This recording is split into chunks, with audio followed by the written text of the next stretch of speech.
and girls from all around Eatontown, New Jersey, or all over the United States. It's your boy, Ali Midawi, and we are right here, right now at the ME Studios with a brand new episode of the ME Show. And I am super excited because I have a hero, a shero, a superstar, an amazing Black therapist. But before we get into that, I want you to know that this whole month of February, I am super excited to feature some of the greatest in our town, our unsung heroes, African American and people of minority, because it is important to bring them in the forefront. As amazing as this rock star is, and I've known her, you ready for it? Since 2003.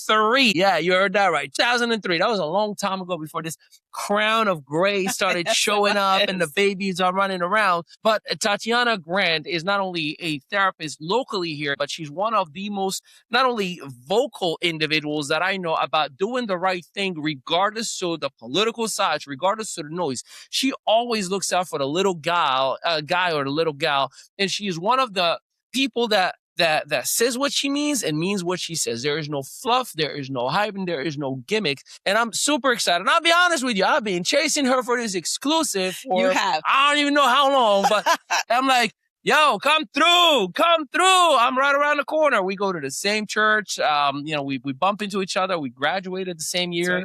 Right. She's known my wife since high school as much as I have. But I'm super excited, grateful for you to give me the opportunity to finally, for the love of God, tell the world what I've known and how great you are. Thank you. I'm glad to be here. While she is working out of Fairhaven, I want you to know that you need to reach out to her, and we're going to give you the website. As a matter of fact, if you're driving, do not touch your phone. I care about you alive more than I care about you educated. But in the actual description that is along with this episode, there will be her website. And the best part about this, I got her to hook you up with 15 minutes one-on-one. I'll tell you a little bit more about that as we get closer to the call to action. But let me go ahead and get started into this amazing, incredible exclusive. Thank you so much for giving me the opportunity to have you in here. Of course. Now, that is true. Can you share with the world a little bit about your background, your story, if you will, where it all began, and whatever you want to share with our audience? Sure. I am a 2011 graduate from Fairleigh Dickinson University, the TNET campus, where I got my Bachelor's of Arts in psychology with a minor in English. And then I received my Master's of Mental Health Counseling in 2015 from Monmouth University. Let's go. TNEC, huh? You drove or you actually were? I stayed on campus. Sweet. So it was a little bit of party life. All right, I got you. I'm mad at you. Balance. I didn't do the 4-year party, but okay, we'll keep it there. So you stayed in New Jersey though throughout your whole collegiate career and so on, because a lot of people that is correct. Yes. Yeah. Okay, and if you were to verify something for us, most people when they go to college, as a matter of fact, statistics show that 67% of college educated individuals change their focus or their major within their first year. Did you go into the field that you are working in from the get? Did you know this is what you wanted to do? Absolutely not. All right. So I was one of those people who changed their majors. I changed the college that I went to. Yeah. So I started off in pre-med. I really wanted to help people. I love science and I wanted to become a pediatrician. However, my kryptonite is math. I'm not the greatest in mathematics, so that posed a problem. I had enough credits where I could then switch to nursing. And I did nursing and it was nice, but it still just didn't feel like my passion. And when you're a nursing major, you have to take a psychology course. So I took a psychology course. And by accident, I fell in love with the psychology counseling field. And I was like, this is it. This is my calling. I still get to help people. There's not a lot of math involved. And I stuck it out and I became a licensed professional counselor. And it's been 13 years now? Just about, yes. God is so good. Okay, so let me dive a little bit. Your area of focus, from what I understand, is children's and adolescents. Am I correct? That is correct. Was that the focus from the get, or is there, a path that got you there? Walk us through that milestones that led you to where you are. I've always loved working with children and adolescents. So that was something. Oh, yeah, the pediatrician background. Yeah, straight from the beginning. Yeah. I went to children and adolescents. I do see adults, but my passion will be the kids. They're our upcoming future.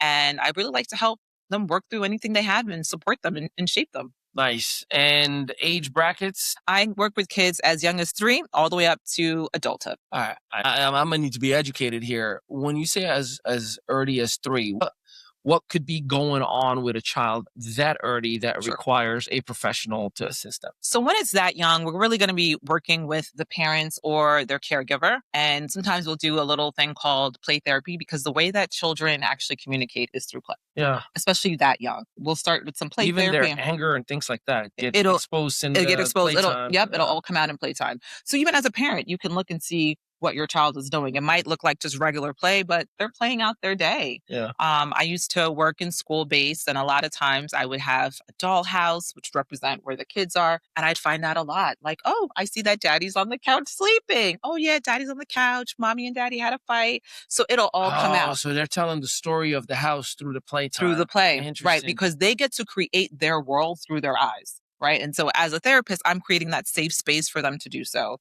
And then I get to interpret what they're saying, and interesting, and so on and so forth. And as far as the adolescence, I would assume, I mean, I can tell you my life, and I think you know part of my story. Yes. You know, from 5 to 15 years old, I tell people, like, I never wanted to know.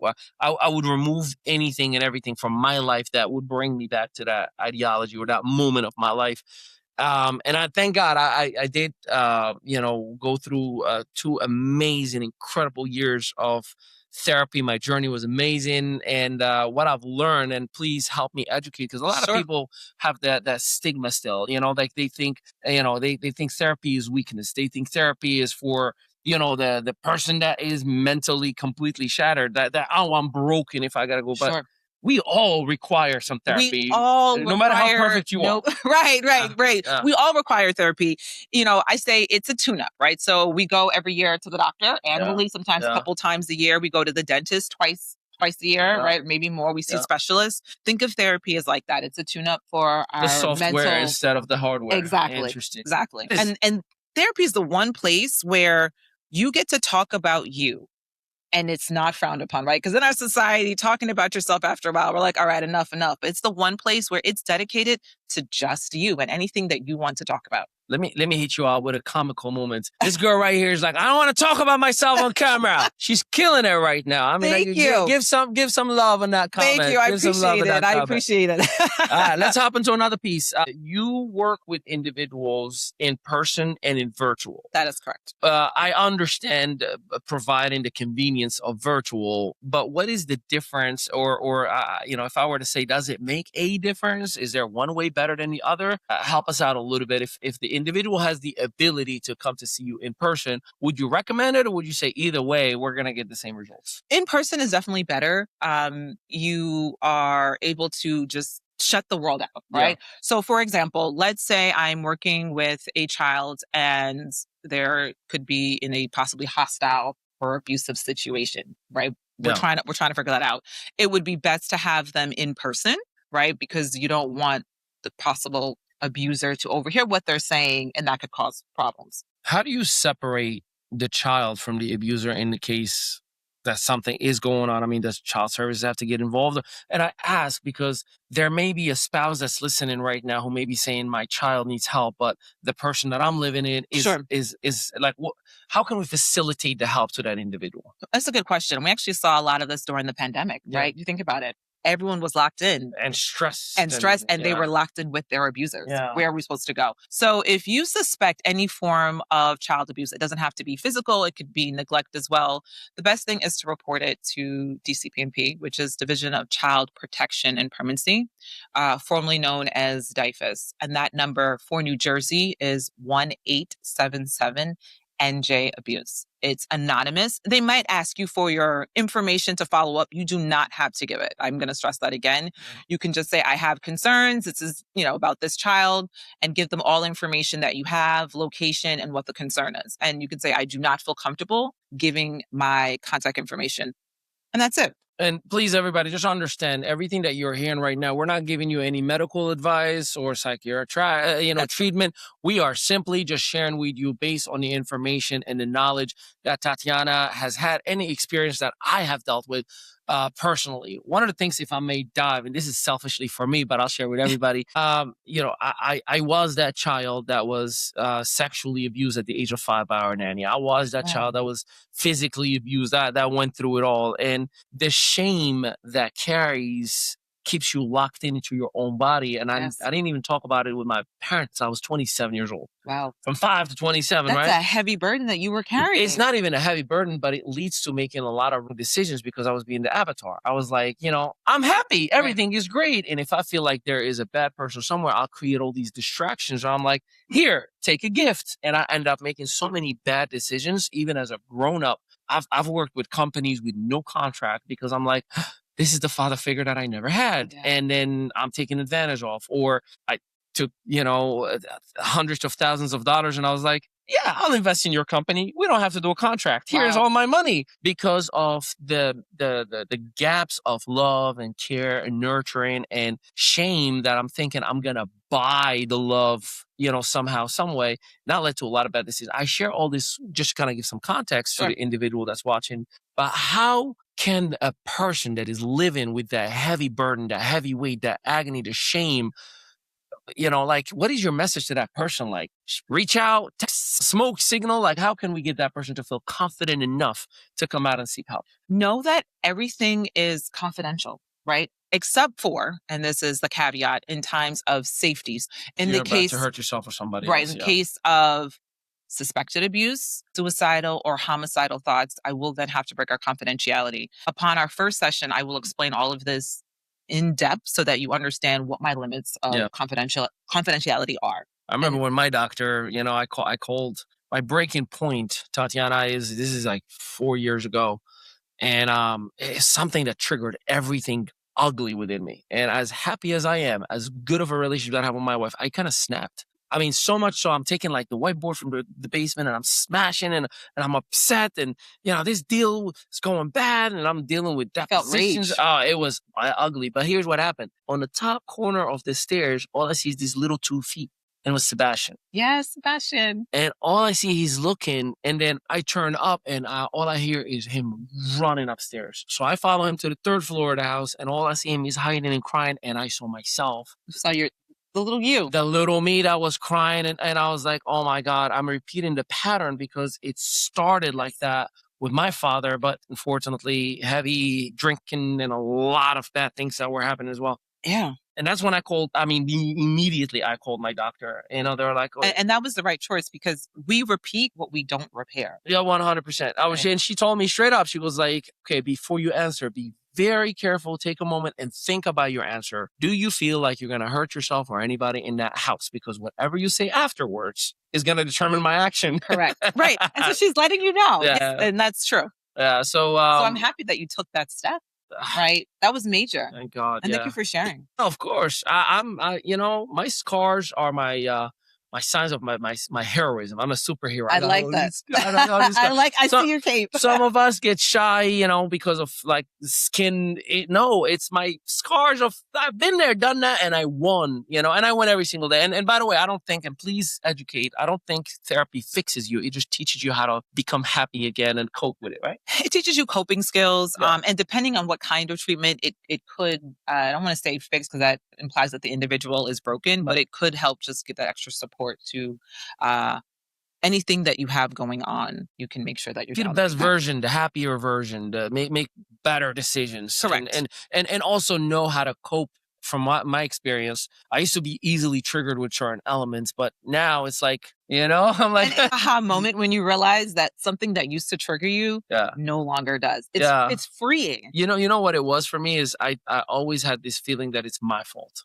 It's never your fault. Everything. Right. My father, my mother divorcing was my fault. My nanny taking advantage of me was my fault. My, homelessness, everything was always my fault. So I grew up with this mindset: when things go wrong, it's your fault. It's my fault. And it wasn't, and it isn't. So now when things go wrong, I'm like, that's not on me. It's not on. Don't take that off. You have really broken the chains. Thank God, of all of that hurt and pain that you had been carrying around. And I learned that it's okay to cry. I would Absolutely. hold my emotions because I'm supposed to be the It's okay to cry. And we see that a lot. And like with masculinity, man, you guys are not taught. You're not socialized to be in touch with your emotions. Come see me, bro. Right? We'll cry together. And so having a good cry is what we need. Yeah. Right. And even in the cultural aspect, right? Speaking of the Black community, especially with Black masculinity, that's something. Oh, you're seen as weak. You're gay. There might be some slurs that are thrown around in there, but that's not the case. Crying just means that you're human. You've reached your breaking point, whatever that is. And it's time to reach out for help and support. Word up. Hey, we're going to take 30 seconds to a minute. And when we come back from our break, we're going to dive into certain treatments that Tatiana provides and some fun success stories. Stick around. We'll be right back. Still marketing your business like it's the Yellow Pages era? Welcome to ME Studios, where local solopreneurs and small business owners catch up with the digital world and take over it. We help you go from invisible to undeniable. Featured on Spotify, iHeartRadio, Audible, Apple Podcasts, and Amazon Music.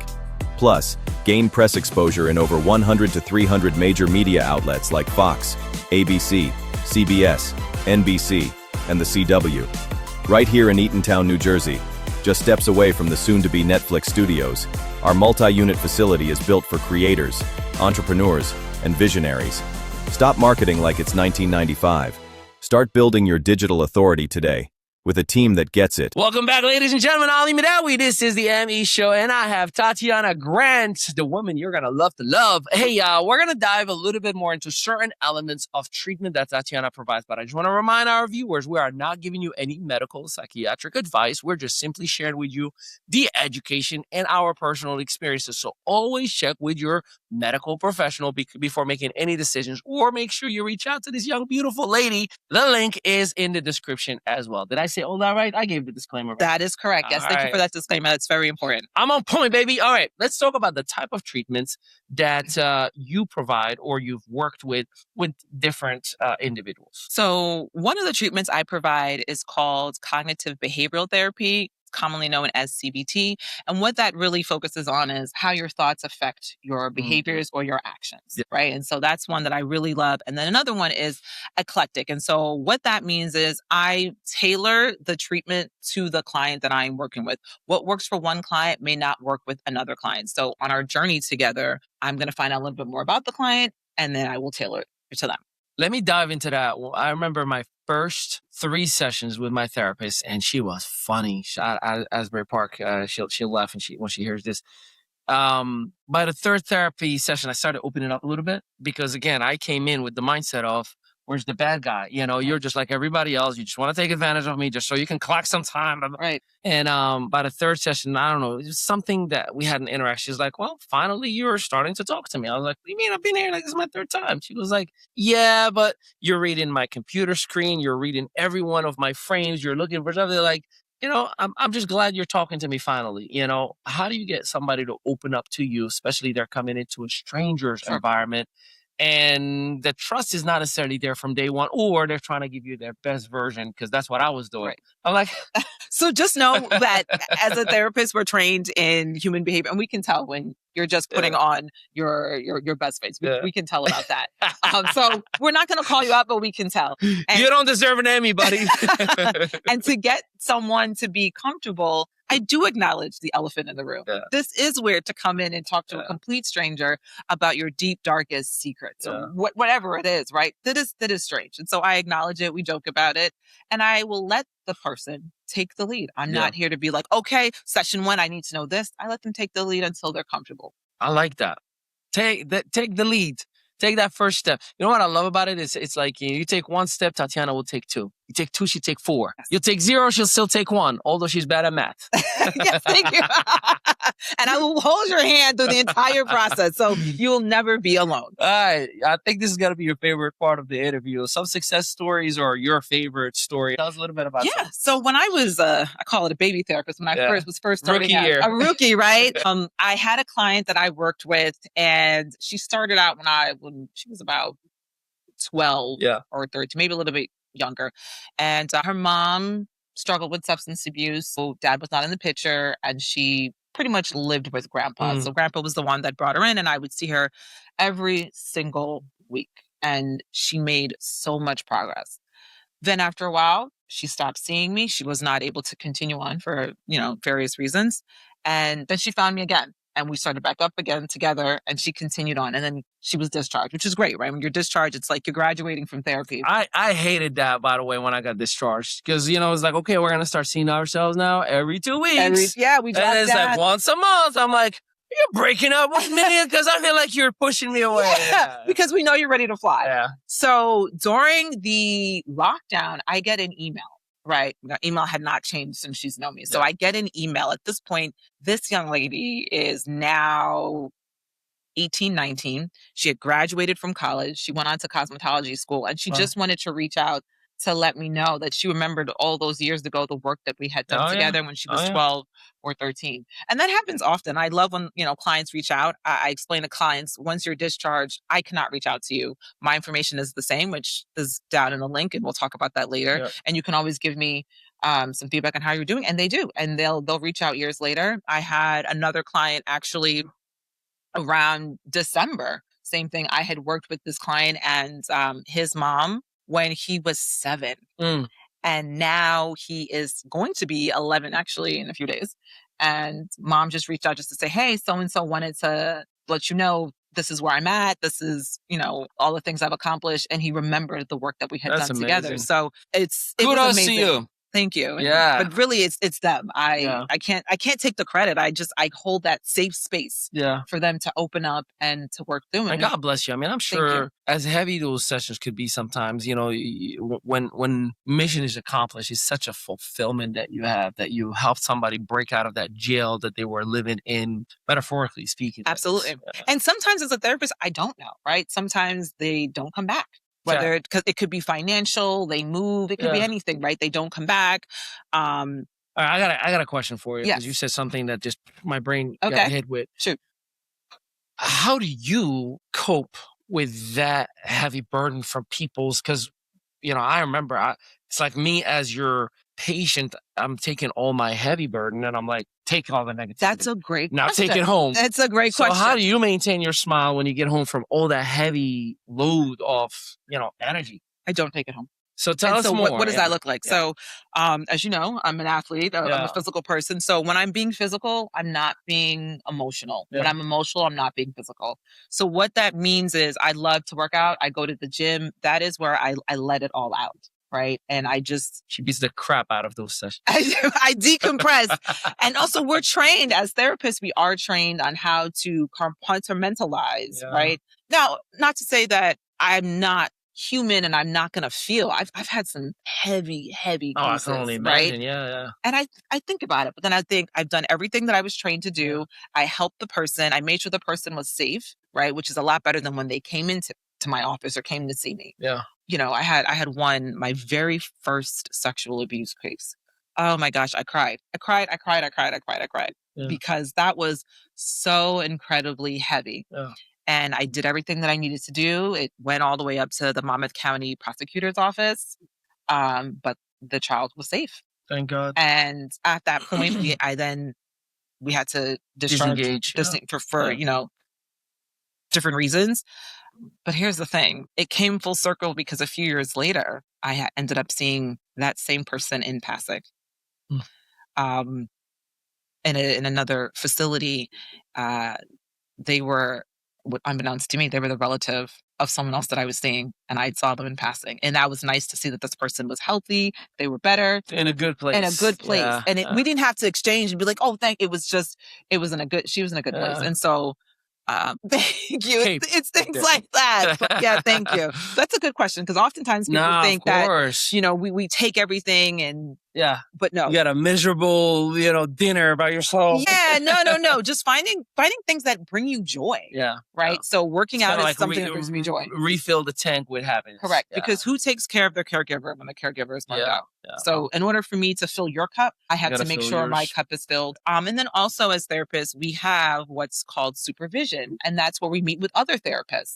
And we will discuss anything that could be hindering or impeding us with any cases that we're working with, anything that we need to work on. So if I'm like, this is a really tough case, and I will then speak with another therapist about it, and we'll get some dialogue and some feedback. And most therapists, especially if you're not in private practice, if you're working for an agency, you have supervision once a week. So you kind of have somebody to kind of bounce things off of. Bounce things off of. And that's something that you're taught in school to do. If I know I have a couple of therapist friends, I'll call them up. Hey, I have this case, and we'll talk about it. Yeah. And that's really where we can talk about if there's anything that's affecting us to appropriately do our job. Yeah. Makes whether it's sense. Resources or countertransference, where I'm taking on something that's nothing to do with me, right? And then I'm putting it on the client. I'm not. I can't do that. No, I get what you mean. Yeah. So it could be something. It's funny. I'm no therapist, but I consult for a lot of individuals and companies, and I tell my wife, like, look, I need your help. I need you to just listen to me and just let me. I gotta get this stuff out of my mind, because I know I'm not 100%. Like I'm. My body language sometimes would speak. You know when you see people and you're like, you'll be like, you good? You can tell they're tense. Yeah, yes. Hey, man. Like, what's up with you? You're not. So I don't ever want to go to, because I'm like, these individuals are paying for an expectation, and I gotta meet or exceed that expectation. So I totally get that. You gotta be, with a full cup, as you said. Yeah. Still marketing your business like it's the Yellow Pages era? Welcome to ME Studios, where local solopreneurs and small business owners catch up with the digital world and take over it. We help you go from invisible to undeniable. Featured on Spotify, iHeartRadio, Audible, Apple Podcasts, and Amazon Music. Plus, gain press exposure in over 100 to 300 major media outlets like Fox, ABC, CBS, NBC, and the CW. Right here in Eatontown, New Jersey, just steps away from the soon-to-be Netflix studios, our multi-unit facility is built for creators, entrepreneurs, and visionaries. Stop marketing like it's 1995. Start building your digital authority today with a team that gets it. Let's talk about the industry of therapy and the Black therapist. Like Black therapists matter, right? We got a BTM shirt going here. Black therapists. What I feel like, and it's funny. I was talking to my wife. I'm like, if you anything on ChatGPT, if you put Black in front of, the image does not come attractive or looking good, or like it's automatically like a very not pleasant picture. Like I can put, a couple, and it'll be like a Caucasian happy couple. I'll put a Black couple, and all of a sudden they're looking at each other like they're sad and miserable, and I'm like, that's crazy to me, right? So obviously, that's ChatGPT, but in life, it's also on Google too. I'm 100%. Google, it's there as well. Does the Black therapist get the support and the opportunity? Because look, I'm keeping a buck with you right now, right? Again, regardless of your political views, I love you, but this is real. Right? I tell my wife all the time, I'm like, I recognize that I have to work 3 times as hard as the, blue-eyed blonde person 100% to get a third of what he or she gets. And that's if you even get the recognition. It's been my life, my whole career. Like my whole career, I've operated like that. I'm like, all right, but I use it as an advantage. I'm like, okay, I know what I got to do. I just got to outwork you, and I'm going to kick your butt. Yes. Is it the same exact circumstance for the Black therapist? Is the Black therapist missing out on some opportunities just for the simple fact that she or he is Black? That's a heavy question. It is a heavy question.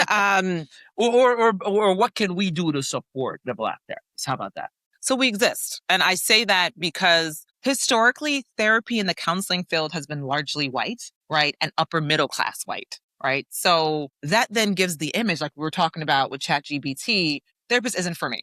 Therapy isn't for you, but that's not the case. Almost like if it's a luxury item. And that's for so long how it's been seen as a luxury item. Oh, you have nothing to complain about. It's not complaining, but we have things that we need to work through. There are different organizations, right, that help. And I think it's surrounding yourself and knowing your audience. And what I mean by that is there are going to be some people who are probably going to be turned off by my Black Therapist Matter shirt. It is what it is. Get a cup of tea and then go to her website afterward to work on those issues. But we need to know that representation matters, right? That's really important. I always say, right, if I'm looking for a Black therapist, sessions are 45 minutes. I don't want to spend 30 minutes of my time explaining my existence. That leaves 15 minutes. And I just have to explain to my therapist my existence. And then we have 15 minutes left to work on the actual issues themselves. That's not fair, right? So your experience, right, as an immigrant male is going to be different right? So you might be comfortable with somebody who understands your lived experience. Oh, right? my first therapist was not my pick. Yeah, I had to, I didn't connect with my And you first didn't therapist. connect. No, So it's like you're not getting any work done, No. right?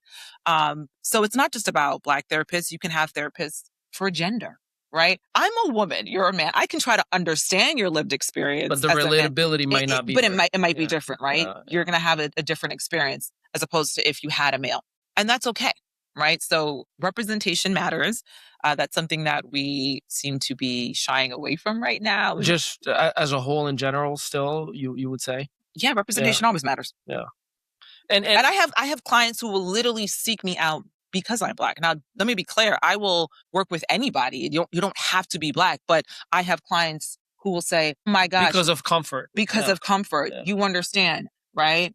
I have clients who say they will talk about the angry Black woman trope at work. That doesn't have to be explained to me. I understand it. I've been there. So, okay, this is what you're experiencing and we can work through that. Maybe someone who doesn't understand what that means. So now you got to spend more than half the session explaining that, you're going to walk away unfulfilled. Yeah. Yeah. And as if you wasted your time. Your time, right? Just like you might be comfortable with a client who speaks your language because, hey, maybe there's just certain things that you just can't express yourself that's the best way that you can describe it. In English, but in whatever your native language is, you can express it. I had a client that was pushing back on faith. My name is Ali. People automatically assume Muslim. And then I'm like, oh no, Catholic. They're like, wait, what? And it's almost like, but, and they want to get into, I had one lady, Layla. I love you, Layla. We had a good, fun conversation. She goes, I read the whole New Testament and it makes no sense. There's nothing in there about Jesus being the Son of God. And, and I was like, cool. She was like, and it doesn't bother you. You're still gonna, I'm like, can I ask you a question? Like, yeah. I'm like, do you speak Arabic? She's like, no. I'm like, then how can you understand a book that is written with a language you can't speak? And your intention of this conversation is to prove me wrong. I have no desire to prove you right or wrong. I love you, and that's my faith. That's it. I'm supposed to love you no matter what. So I think it's important to understand for anybody who feels some type of way. Again, I love everybody equally. I know we all have some kind of views politically, some morals or core values, but at the end of the day, I love you and one day you'll find out, right? And just like you go crazy screaming on your screen every Sunday on a football team that will never do anything for you, there are some people who will scream for their own missed opportunities. I, again, work 3 times as hard till this day. Ali Midawi that you can Google and people brag about. I work 3 times as hard to get a third of the average individual out there. That is a fact. And I can say, because I've known you for so long, I've seen it. Oh, yeah, you already know. I remember when you used to work in the airport, right? Yeah. Like, I remember you grinding from the my God, I can't believe you witnessed that show. Yes. And I used to come every time that I would travel, I would look you up. I'm like, okay, I know Ali's around here someplace. And we always made sure that we had lunch, whatever time of day it was. I remember that, right? Like, you just grind from the beginning, from high school straight until now. Yeah. But your success it's God here. Is good. God is good. We've seen it. But that is the reality. We do have to work twice as hard as our white counterparts. That's just a reality. And then that's and I love you, but listen, that's not a victim mindset. It's reality. If the right foot is broken and you're like, well, both feet matter, right? Again, please don't go political on me. And if you say both feet matter, yes, both feet matter, but this one right here is broken. Right. We gotta pay attention to this one. It's broken. Yeah, but both feet matter. Yes, dude. Yes, I need both feet.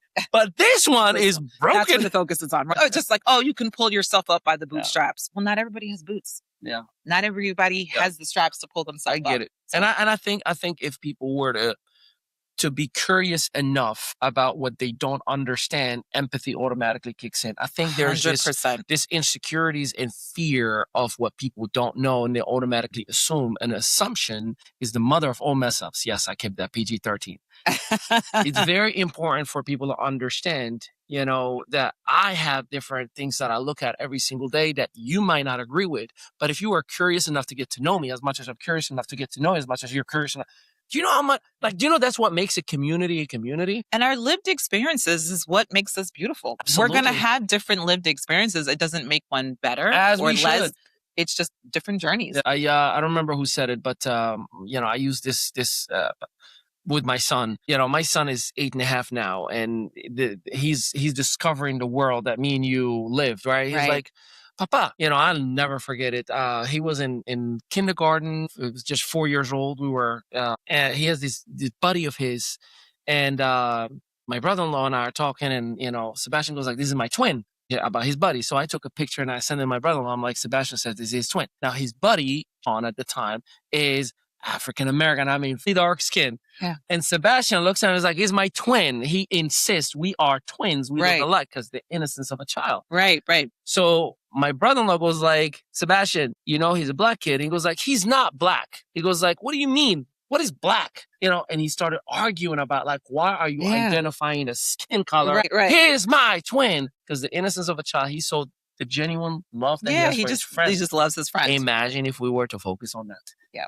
Okay. What kind of world would we be? Back to therapy. Okay. You had your own mini therapy session. Yeah, man, this was great. This was great. See, I told we could do this for a while. Okay, so look. We've covered a whole lot today. We talked about the population that Tatiana focuses on, the children and the adolescents. We talked about that she does personal and virtual sessions, and you are welcome to do both, whatever is convenient and comfortable for you. We talked about the different treatments from CBT to electric. We talked about the fun success story and many more to come. We even covered some of the areas such as how she handles that heavy weight and how she's like, "Nope, these bags are staying outside my house. I'm not bringing you in." And how she copes so she can have her cup full at all time. And of course, representation matters, not from the political noise that Fox against CNN is pinning us all the people. No. It's from the simple fact that the truth matters. And the truth is, people that look like me and look like Tatiana, we work 3 times as hard to get a third of the opportunities and the revenue. Now, we say, "Oh, I know the secret now. I'm going to kick your butt. I just got to work 3 times as hard." But imagine if life is good. And then tomorrow I say, "Now you have to work 3 times as hard to get a third." You're probably going to say, "That's not fair." If we were to exchange roles, you're probably like, "I don't want that." That would be very interesting. And that is why we're having this conversation. It is not about political views, but about human views. It's about just core values. You say, "Don't judge me by my skin or my color." All right, cool. Then let me have the same opportunities you have. And that's why there are certain elements that you might not agree with politically that are in place to force certain opportunities that we would never have otherwise. How can the people connect with you? Obviously, you have your website. We're going to put it in. You got a special offer for our listeners or anybody that needs assistance. Yes. Correct. So you can contact me through Psychology Today, which is, I always joke, it's the Google of therapists. And you can type that in. That's PSYCHOLOGYTODAY. And then you can put in my name, Tatiana Grant. So that's T as in Tom, ATIANA, Grant, GRANT. I'm located out of Fairhaven, New Jersey, and you will then be able to find my information. My phone number is there too. That's 732-902-0156. You got the digits. You got the digits. And for those of you who do call me, I will be offering a 15-minute free consultation. And that's to see if we will, be a good fit and make sure that I'm helping you out in the right area. If I'm not the right fit, then I will provide resources and referrals for you. So either way, it's a win-win. It's a win-win. It's a win-win. All right. As we're coming close to the end of our interview, any final thoughts and remarks for our audience, our listeners, or anybody that may be still shying away from asking for help? If you are still shying away from asking for help, the question is, what are you afraid of? It's going to be you and a trained clinical professional in the room. It's no cameras, it's no recordings. It's just a conversation to help better you. You get to bring in whatever it is that you need, and I'm here to support you. And the funny thing is, I told her when she was coming here, there will be no cameras, no microphones. It'd be I'm just messing. I'm just messing. I am so proud of you and so grateful for you. Thank you. I received that. I appreciate it. Everything that you've become and the journey that you've had. I'm proud of you and grateful for the fact that you are literally helping people, because I have a very special appreciation for therapy because of what it's done for me. Yeah. So I do know what you are doing, and you are an unsung hero in our area. And I wanted to make sure that the world gets to know how great you are. And Thank you. Please feel free to reach out All the information is in the comments, in the description itself.